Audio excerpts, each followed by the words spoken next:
원피스의 최대 떡밥은 제목 그 자체인 원피스의 존재일 것입니다. 해적왕 골디 로저의 말에서부터 시작된 대해적의 시대.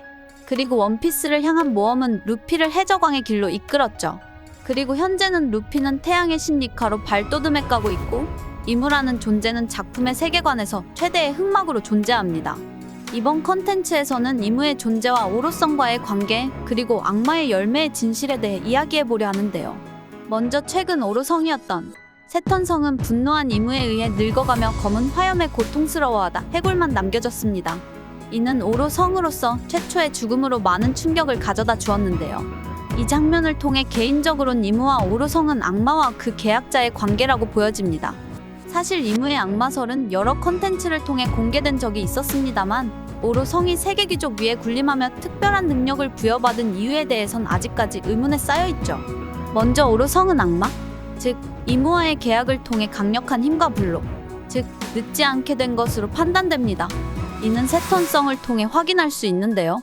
그가 죽기 전 200년 전의 일을 회상하는 모습에서 마리조아를 습격하다 작동을 멈춘 에메트를 보고 자신이 모든 책임을 지겠다며 파괴하지 말고 연구를 하라고 과학자들에게 지시했던 모습과 죽기 전 모습은 동일했죠. 그러나 이무의 분노에 의해 계약이 종료됨에 따라 그 힘이 걷어들여짐으로써 늙는 것을 넘어서 죽음까지도 맞이하게 되었던 것은 아닐까요? 또한 새롭게 오로성이 된 피거랜드 갈링성은 권력의 방에 등장하며 방금 막 명령을 받았다고 이야기합니다. 이는 주종의 관계를 의미하듯 오로성이됨과 동시에 악마의 계약을 한 상태로 불로와 강력한 힘을 부여받았음을 의미했던 것이라 해석되죠. 그렇다면 여기서 한 가지 의문이 듭니다. 그동안은 각각의 오로성이 태양계의 행성을 대표했다는 것인데요. 그러나 피거랜드 갈링성은 어떠한 행성을 특정할 수 없죠. 그나마 그의 모습이 달과 유사하다는 점에서 그가 달을 의미하지 않을까 하는 추측해 볼 수 있습니다. 그런데 이 추측은 악마의 계약과 연결되어 새로운 가설을 만들어내죠. 바로 7대 죄악입니다. 분노, 폭식, 오만, 탐욕, 색욕, 질투, 나태까지 총 7개의 죄악은 각각 연결되는 행성이 존재합니다. 분노는 목성, 폭식은 금성, 오만은 태양, 탐욕은 토성, 색욕은 달, 질투는 수성, 나태는 화성으로 연결되죠. 즉 갈링성은 달을 의미하고 세턴성은 토성이자 탐욕, 즉 과학력을 높이겠다는 욕심에 의해 목숨을 잃게 된 것은 아닐까요? 그렇다면 한 가지 의문이 듭니다. 바로 아직 등장하지 않은 오만이자 태양은 누구와 연결될 것인가인데요. 7대악 중 오만과 연결된 키워드에는 붉은색과 그리폰이 존재합니다. 여러분은 누가 떠오르시나요? 바로 샹크스입니다. 그런데 최근 샹크스의 쌍둥이설이 존재하죠? 작품이 후반부로 흐르는 지금 신의 기사단이자 샹크스의 쌍둥이 형제가 또 다른 오로성으로서 등장하게 되는 건 어떨까요? 그리고 그가 새로운 태양으로서 샹크스가 아닌 루피와 대립각을 세운다면 어떨까요? 그렇기에 이 실루엣은 최근 공개된 실루엣 중 가장 의미심장한 장면이라고 생각합니다. 그렇다면 오로성들은 악마의 계약, 즉 이무와의 계약을 통해 불로와 강력한 힘을 얻는 대신 이무에게 제물로 제공한 건 무엇일까요? 그것은 바로 천룡인이 누리고 있는 모든 것.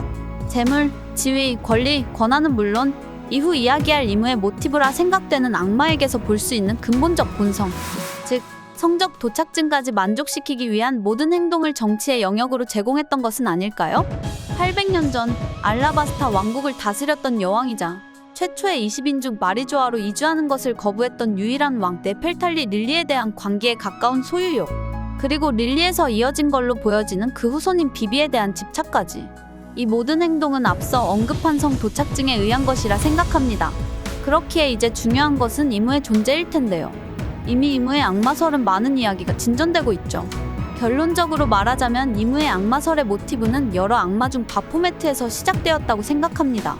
바포메트는 새 혹은 박쥐의 날개, 염소 또는 사냥의 머리와 하반신, 그리고 인간 여성의 상반신을 가진 악마라 알려져 있습니다. 그리고 무엇보다 양성구유의 모습, 즉 남자와 여성 모두의 생식기를 가지고 있는 여성으로 표현되고 있습니다.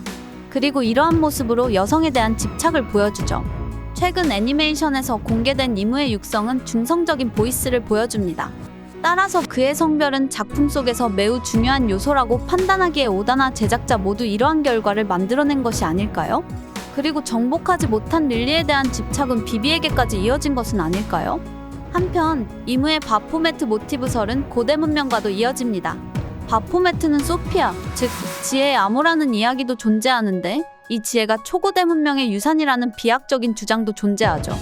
세계 정부와 대립각을 세웠던 고대 문명은 이미 초고대 문명을 이룩한 나라였지만 이무의 입장에선 자신의 지혜가 모든 문명의 근원이 되어야 했기에 그들이 만들어낸 문명을 파괴적인 악마화에 나섰던 것이죠. 그리하여 악마화된 고대 문명은 이무에 의해 집단적으로 파괴되었고 그렇게 세계 정부가 탄생. 사라진 고대 문명은 철저히 비밀에 감춰져 버린 것이죠. 만약 이 비밀이 다시 세상에 등장한다면 이무의 지혜, 즉 자신을 근원으로 하는 모든 세계관은 무너지고 세계가 다시 재정립되는 계기가 마련될 것이기에 베가펑크의 라디오 연설은 이무에게 치명적이었다고 생각됩니다. 그리고 끝으로 악마의 열매를 이야기하고 싶은데요. 사실 악마의 열매는 신의 열매이지 않을까요? 이미 악마라는 이름은 원피스 세계관에 등장한 것이라고 보여집니다. 즉 누군가에 의해 열매의 능력은 악마와 같은 특수한 능력을 가진다라고 그려지고 있죠. 하지만 이러한 이름을 이무가 만들어냈다면 어떨까요? 즉 악마인 자신이 신이 되기 위해 신의 유산인 신의 열매를 악마화하여 세계의 대립을 만들어냈다는 것이죠. 그렇기에 원피스의 최종장에는 모든 악마의 열매의 힘, 즉 신의 열매의 힘이 모두 어우러져 세상을 정상의 궤도로 돌리기 위해 힘을 합치는 결과를 만들어내고 이를 통해 통합된 세상이 만들어진다면 루피가 말하는 모두가 함께 밥을 먹는 세계가 만들어지지 않을까요? 오늘의 이야기는 여기까지입니다. 시청해주셔서 감사합니다.